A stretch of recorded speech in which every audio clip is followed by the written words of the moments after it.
రాష్ట్రంలో రేవంత్ రెడ్డి ఎమర్జెన్సీ పాలన చేస్తా ఉండడానికి చాలా స్పష్టంగా అర్థమవుతా ఉంది.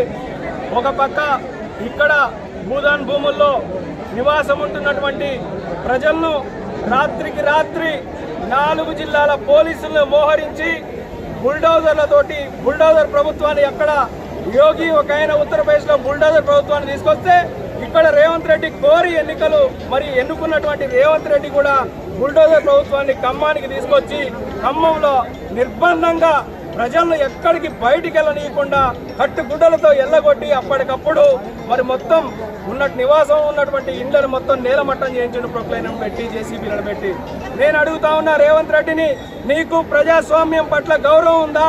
ఈ ప్రజాస్వామ్యంలో ప్రజల కొరకు ఎన్నుకోబడ్డటువంటి నువ్వు నిస్సిగ్గుగా ఈ రోజు ఈ ఇండ్లను మా పేదల ఇండ్లను ఎట్లా కూల్చుదామని చెప్పి మేము అడుగుతా ఉన్నాం. బహుజన్ సమాజ్ పార్టీగా భారత రాజ్యాంగం అమలవుతా ఉందా ఈ తెలంగాణ రాష్ట్రంలో, ఈ ఖమ్మంలో మేము అడుగుతా ఉన్నాం. భూసేకరణ చట్టం 2013 ప్రకారం పేదలను వారి నివాస స్థలాల నుంచో ప్లాట్ల నుంచో నువ్వు బయటికి పంపాలంటే వాళ్ళకు ప్రత్యామ్నాయ మార్గం చూపించాలా, పునరావాసం కల్పించాలా, వాళ్లకు వసతులు కల్పించాలా, వాళ్ళకి ఏదైతే తీసుకుంటున్నావో అదే ఇంటిని నువ్వు నిర్మాణం చేసి ఇవ్వాల్సిన మాట ఉన్నది కదా.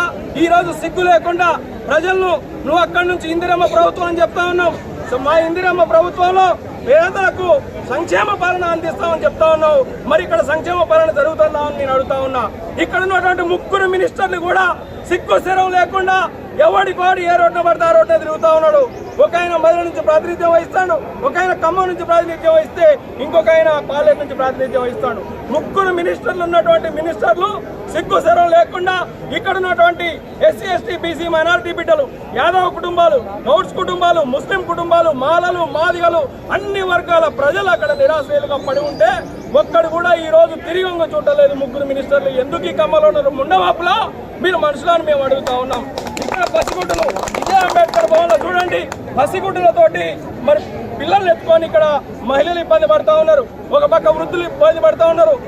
బీపీ పేషెంట్ ఉన్నారు, షుగర్ పేషెంట్ ఉన్నారు, గుండె జబ్బులకు సంబంధించిన పేషెంట్ ఉన్నారు. ఒక్కరికి కూడా కనీసం ఇక్కడ ప్రథమ చికిత్స టాబ్లెట్ ఇచ్చేవాడే, మంచినీళ్ళు ఇచ్చేవాడే లేడు. నిన్న ఆందోళన చేస్తూ ఉంటే బాధితులు ఆందోళన చేస్తూ ఉన్నారు కాబట్టి మేము భోజనం పెట్టమని చెప్పి రాత్రి భోజనాలు కూడా అందినటువంటి దయనీయమైనటువంటి ప్రభుత్వం కాంగ్రెస్ ప్రభుత్వం ఇక్కడ చేస్తూ ఉంది. కాబట్టి మేము బహుజన్ సమాజ్ పార్టీగా అదే అఖిలపక్ష నాయకులం అందరం కూడా మాట్లాడేది ఏంటంటే భూదాన్ భూములకు సంబంధించినటువంటి వాళ్ళందరికీ కూడా ఖచ్చితంగా మీరు న్యాయం చేయాలా. వాళ్ళని ఎక్కడి నుంచి అయితే భూములను గుంజుకున్నారో అదే దగ్గర వాళ్ళకు ప్లాట్ ఇవ్వాలా, ఇల్లు కట్టించి ఇవ్వాలని చెప్పి మేము అడుగుతా ఉన్నాం. దీంతో పాటు ఇప్పటి వరకు అక్కడ భూమి 35 ఎకరాలు ఉంటే